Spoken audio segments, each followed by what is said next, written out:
Laser paling dipertimbangkan. Adalah hak dari masing-masing terdakwa. Itu tentunya sudah sangat dipahami oleh majelis hakim yang mulia yang menyidangkan perkara ini kan. Maka tentunya semuanya menurut saya harus dipertimbangkan. Poin mana yang kemudian meyakinkan, nah itu yang akan jadi hal yang berbeda.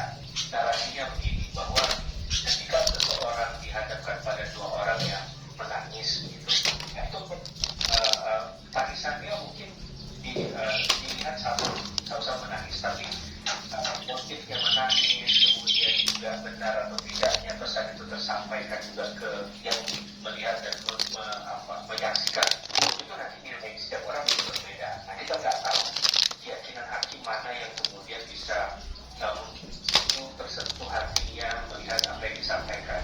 Tapi kalau kita lihat dalam bahasa-bahasa yang tadi dicuplikan oleh Kompas TV misalnya yang pledoi itu kan ada pledoi yang bisa sampai menuliskan dengan runtut begitu ya, dengan cermat. Saya tidak melakukan secara bersama-sama, tidak sepenuhnya mengetahui. Itu kan bahasa-bahasa yang menurut saya tidak sembarang orang mengetahui konsekuensi dari satu kata itu.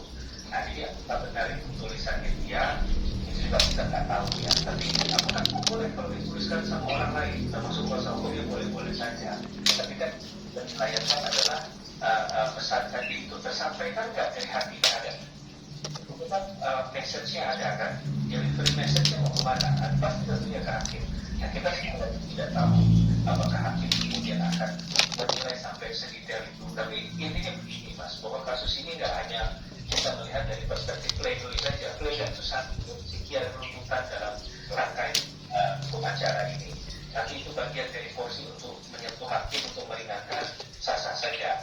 Tapi yang menjadi aneh kan ketika klaim misalnya di satu pledoi bahwa ada hal-hal baru yang disampaikan seperti ancaman pembunuhan ini oleh yang menyampaikan. Tapi persoalannya apakah kemudian itu bisa dimaknai sebagai satu kebenaran atau malah mempersulit keadaan ya, karena itu di fase sebelumnya di tahap pembuktian misalnya ya bisa saja majelis hakim menganggap pernyataan tersebut jadi inkonsisten gitu ya. Nah, sangat mungkin jadi kan